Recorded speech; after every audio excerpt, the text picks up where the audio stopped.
Pepper here, bringing you another video today. Today I want to talk to you about my Get Home bag. So in this video today, I'm going to talk about the outside of the bag. I'll go over all the features on the outside. I will go on the outside pocket right here, and I'll talk about the outside bottle pouch I have, and then I'll make another video about the inside, because I know this bag can get pretty lengthy with a video, and I just kind of want to split it up into two different videos so that way I'm not boring you for 45 minutes or whatever going over the whole bag on one. So I'll put this video together with the outside parts, and then the next video, like I said, I'll do the inside areas. This is my 511 branded MOAB 10 sling bag. Now MOAB stands for Mobile Operation Attachment Bag, and I guess that's their fancy way of saying that you can use these bags in conjunction with other bigger bags and kind of put smaller things on top of this. So you could put a MOAB 6 on a MOAB 10 and so on, and kind of keep going, so you can kind of attach them to each other and make it bigger or smaller depending on what you need the bag for. I have a few weeks since I put my last video out. Short and simple, it was a huge fiasco with my camera. So I ordered a camera, the Nikon D3200 from Amazon, and it was through a third-party seller. And that company ended up selling me or sending me the right box with the wrong camera. They sent me a 3100, and I didn't notice until after a few days of using it. I think actually my last video was shot on that 3100, but I just never noticed. So I was uploading some stuff to it one day on my computer, and when I plugged it in, I noticed it said 3100. So sure enough, I looked, it was 3100. I went back and forth with that company over email trying to get the right camera to me. They kept telling me they don't have any and they never will, claiming they never sent me the wrong camera, telling me that they sent me the right one even after I showed them proof. So it was a long battle to get the right thing. So finally they were able to give me a return slip after I filed a claim against them. I sent it back to them, and then within about a week or so I got my refund pending to me, and then a few days after that I actually got the refund. And then after I got the refund, I was able to purchase the camera again, the new camera, which I'm on now. But silly me, when I put the address into Amazon, I put my apartment address without my apartment number. So when they tried to deliver it to my apartment, they couldn't, because I didn't put my apartment number on there. So they were in the process of sending it back, and I had to stop it and reroute it back to myself again, which took another few days. So finally I got it, and I have it, and I've been using it, and now I'm getting this video to you. So again, I apologize. Sorry for the lengthy explanation. Just wanted to let you know why it was taking so long to get the video to you. So some technical specs about this bag, about the MOAB. This bag is constructed out of a 1050D nylon Cordura, so it's very thick. This bag, the pockets, and you can feel just everything about it is very thick. A lot of stuff that's more flimsier will have a lower D on their nylon, but this one has a higher, it's 1050, which is pretty high. So it's very sturdy, not gonna fall apart on you kind of bag. The dimensions are, it has 18.25 inches in height, 9 inches in length, and 5.25 inches in depth on the main compartment itself. The front compartment has a 12.5 inches height by 8 inches length and 2 inches deep on the front compartment. It has a 1 liter hydration pocket in the back, which I don't have anything that I'll get to in a bit, but you can put a hydration bladder reserve in the back. On the inside, the entire thing total on the inside is 1,093 cubic inches on the inside, which is about 18 liters of total capacity. It also has a comm slot on the top for passing comms through, which I actually utilize. You have that hook and loop field in the front for putting a patch, as you can tell, and everything is YKK zippers. So very well constructed. I like the feel of it a lot. You can tell 511 has good quality with everything they put into it, from their zipper pulls to their MOLLE webbing to everything. There's nothing that I don't really like about 511 stuff. I have a lot of 511, as you can tell. I even have more outside of this that I'll get into in other videos, but I really value their brand a lot. So 511, if you're listening, thanks for making great stuff. Keep it up. So this bag for me, as I said, is a get home bag. So for those of you out there that don't really understand what that means, I'll give you a scenario. let's just say that you are out driving to work or out running errands or going to school like I am, and all of a sudden, well, maybe there might be a blizzard, or there might be a huge traffic jam, or everybody's car shuts down from an EMP.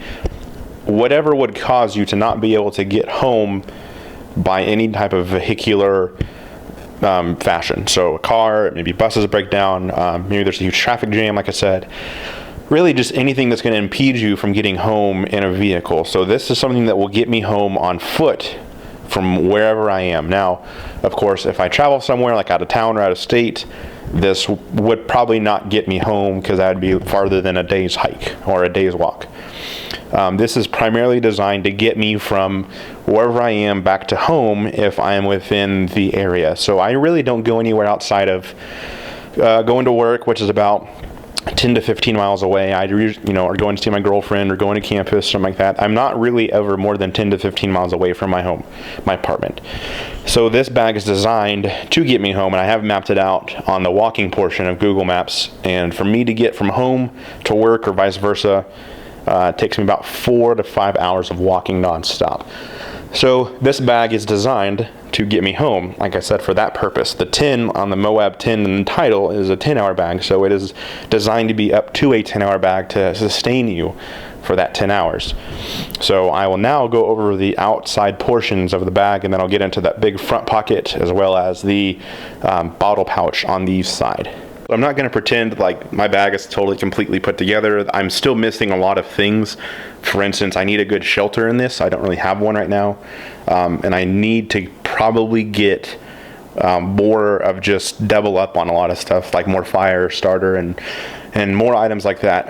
One of my favorite YouTube channels that I watch a lot of is Sensible Prepper and Living Survival, and they kind of all preach having multiples of everything, especially Sensible Prepper. He has usually 3 of everything. So 3 types of fire starter, 3 types of water filter, 3 types of communication. That kind of is the doctrine I have as well. So I like to try to at least have 3 types of everything on my bag. I, of course, can't have everything like that in a small bag, but I usually try. So on the outside, as you can tell, there is a ton of MOLLE webbing on the outside. So that, to me, I like because I can attach a lot of things. Now, some of you will say, why do you have MOLLE on the outside? You need to blend in if you're trying to get home.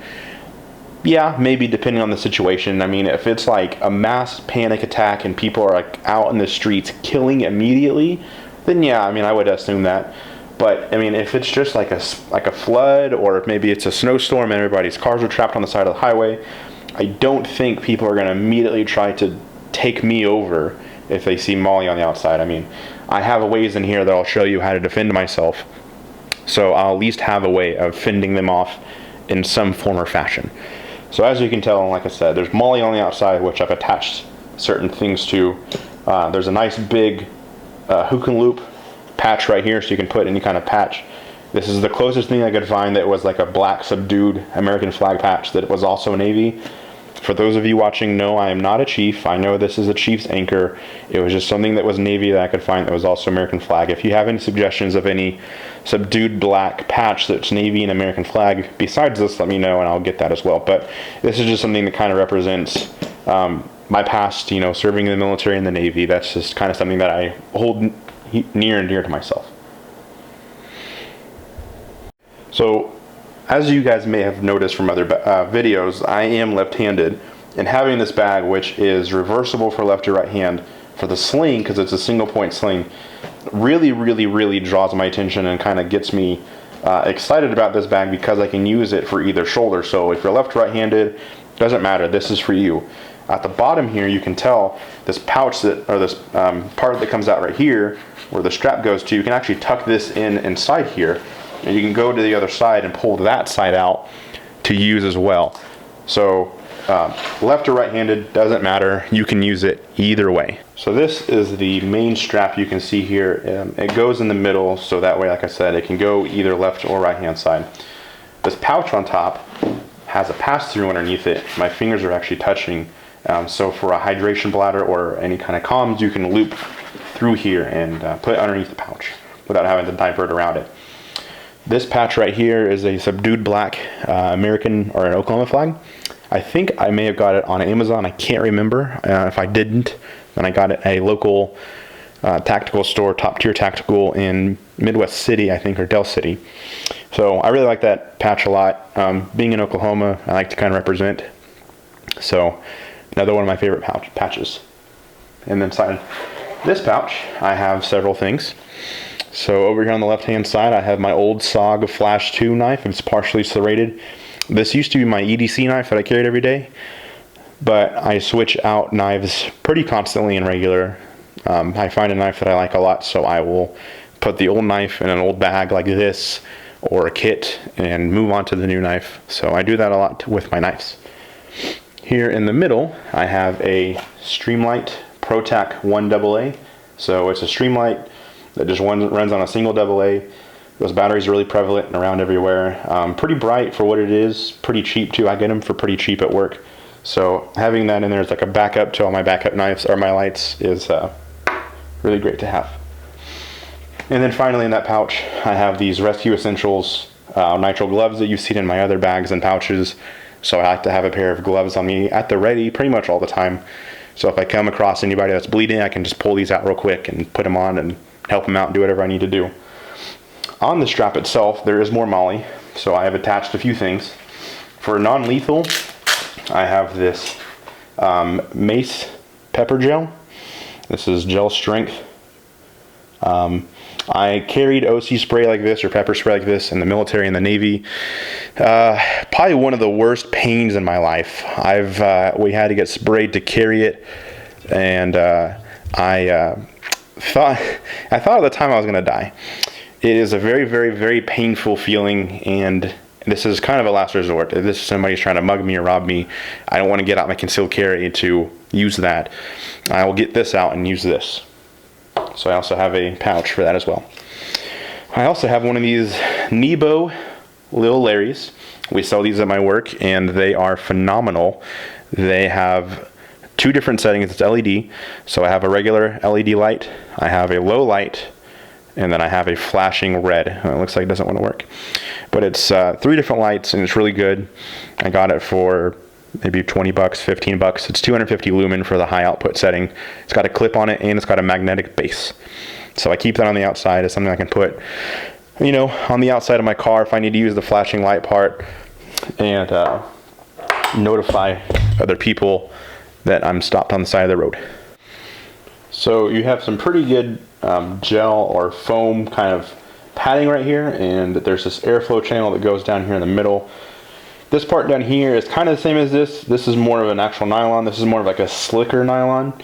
And then down here at the bottom you have these rubber pads down here, which kind of help with the traction against your back. So not a ton of kind of grippage with all that, but it does help keep it staying in place, so when you're running around it's not flopping all over the place.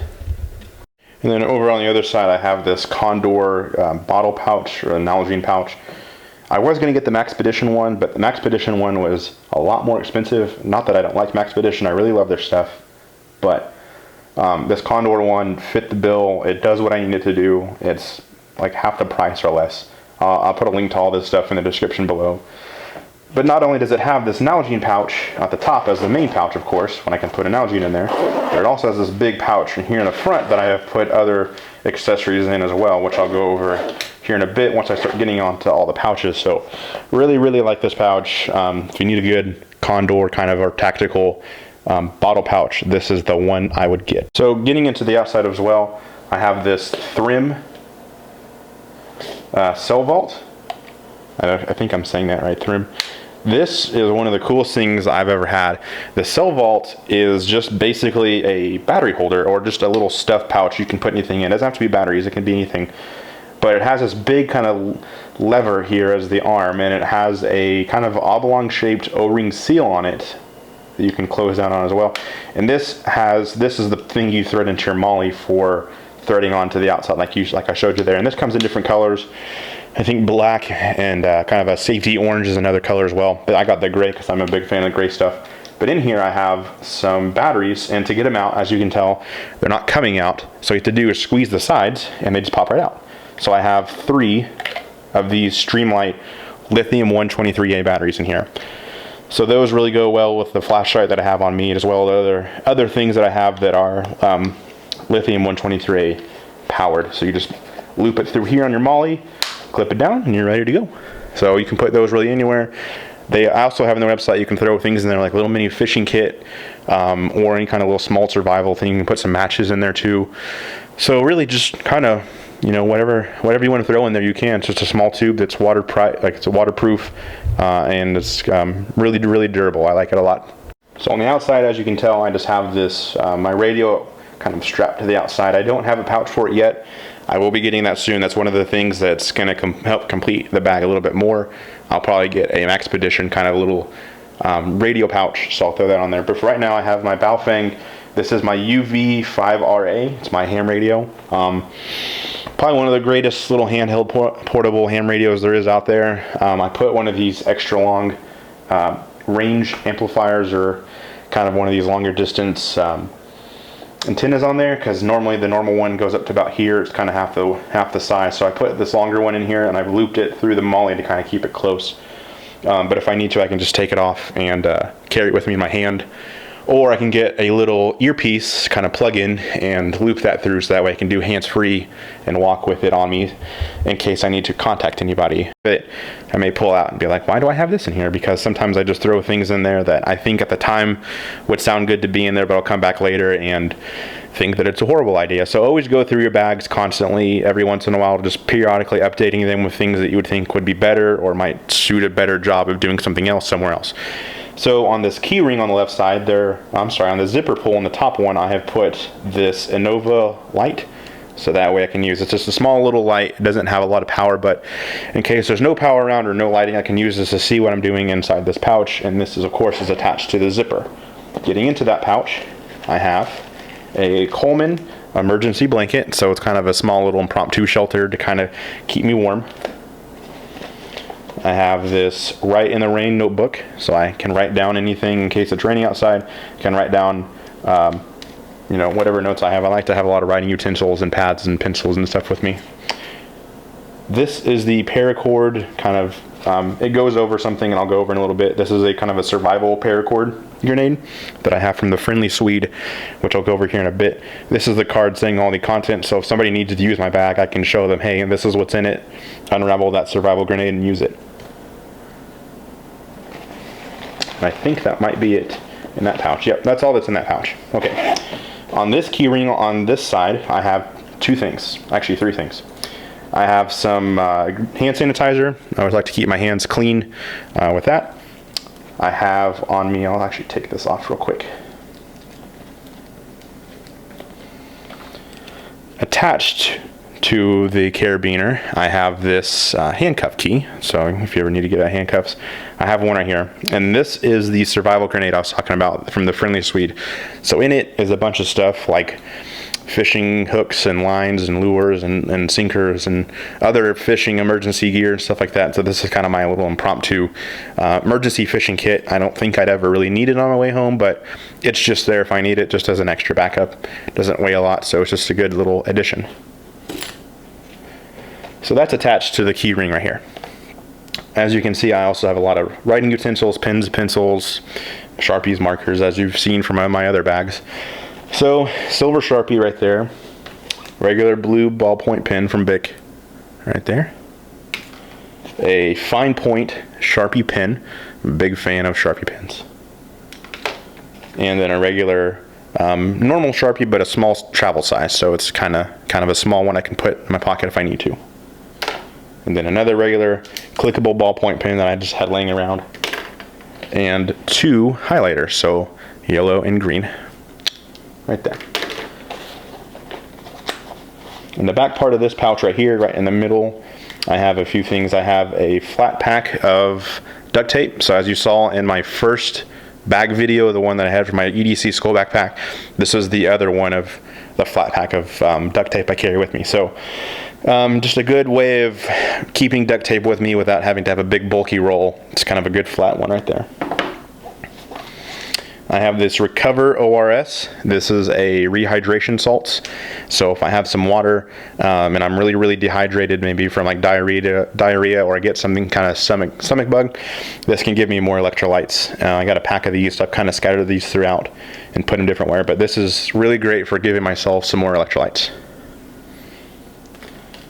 And let's see what else is there. I think that's it. Yep, that's it for that pouch too. So on this side, I have a few things that I'll take off here. I have a figure 9 carabiner. So this is good for belaying rope, or if I need to tie something down. This is from Night Eyes. This is one of their figure 9s. I like to have a bunch of these carabiners kind of around all the time. And these SKD SDK tactical, these are the Pig Alpha gloves 2.0. These are good for shooting gloves. They're very comfortable. I put them on. They have kind of a faux suede handle that's ventilated as well. They're in a gray color. They have these loops right here on the palms for kind of putting onto a carabiner like you saw. And the main finger and the thumb are tactile when it comes to phones. So I can use this and still use my smartphone. If I need to, they're a good pair of like shooting gloves or heavy duty work gloves if I need to move anything or, you know, kind of protect my hands. These are a good pair of gloves. Nothing in that pouch back there. In this pouch right here, I have an old folding K-bar knife, just a really kind of cheapo old partially serrated Tanto blade K-bar. The clip broke off like the first day I ever had it, so I can't clip it on anymore. But I've tried to sharpen it a little bit. It kind of is sharp, not really. It's just a good backup kind of knife that I can use for heavy work. It's very heavy. It's a very thick, heavy knife. So if I need to do any kind of heavy duty work, maybe splitting some wood that I have, I can use this, or at least try to use this as a tool like that. I think that's it in that pouch. Nothing down that way. I think that's it for those. Okay, so these front pouches, let me see if I can zoom in real quick and show you. These right here are, I guess I think they consider them like magazine pouches, which I've used them for. So in this pouch over here, I have 2 backup magazines for my Glock 43, which is what my concealed carry is, and these are loaded with some self-defense ammo rounds. So 2 magazines extra for that. That is my concealed carry. And then on this side, I have an ITS tactical boo-boo kit. So this is just a small little med kit. This is by no means a trauma kit at all. This is primarily designed to be just a kind of a band-aid first aid kit. So that is everything in this front pouch. So there's nothing else really in here at all. Okay, and the final thing I'll go over on this video before I go into the next video is this outside pouch that I've told you about, the Condor Pouch. It is an Nalgene pouch that I have an Nalgene in, but I just don't have a Nalgene in there. I actually have fairly a few more things in there as well, which I will go over the contents of all. Okay, so going into the inside of this Nalgene bottle, of course it is also a water holder, you know, water bottle. But it holds a lot more in there as well. I've put a few things so that way it's not just empty wasted space just sitting there. So on the outside, as you can tell, I like to put a lot of stickers. Like for my other videos, I like to put things like tactical distributors. I really like their store a lot. Glock, Bravo Company, that was my rifle upper. And it looks like that's about it in there. Okay, so unscrewing it to get in there, I have this kind of orange survival safety bandana. Not necessarily super needed. I mean, this is if there's like extreme survival. It's from UST, Ultimate Survival Tools. Or technology. It just has a bunch of good information on there in case I need to give it to somebody about signaling or shelter building or anything like that, water filtration. I can use this bandana for multiple things. So bandana always has a lot of uses. Also getting into here, I have my water filtration, my Sawyer Mini. And this is always my go-to for water filtration. So I have one of these in here. This is good for having a good filter, but also saving space as well. And then also to go along with that, I have the straw that it comes with to suck out of. And then also, just in case I can't find water anywhere, I have a few pouches of this emergency drinking water that I have. I have a big box of it, and I took a few and threw them in here. So it is sealed off plastic containers of water from Datrex. And so if I ever need water and I can't find it anywhere, I can take everything out and put this water inside of it. I also have more of these Recover ORS hydration kind of electrolyte recovery salts, so that's good as well. And I also have more of the water. So one more pouch of the drinking water. So just add a little bit more to it. Each one of these holds, let's see, how much does it hold? 4.227 fluid ounces, which is about 1/8 of a quart, or about 125 milliliters. So I could use 2 of these and get myself about 250 milliliters, which isn't a ton, but it's good enough to get me throughout the day, or at least for the few hours. The backflow syringe for the Sawyer, so that way in case I need to clean it out, this is the syringe I use to clean it out with that. This is also where I keep my fire stuff at. So before I get to the fire stuff, this is a tiny little headlamp I have. It's a Cyclops Light. It looks like just a little no-name, tiny, single-use kind of headlamp that I can throw on. Just in case of emergency, to have some hands-free lighting. And then here's my fire stuff. So I have these UCO stormproof matches. So it has a O-ring seal around it right here, as well as a striker plate right there. So stormproof matches. I have used them before. They are very strong. They will not go out.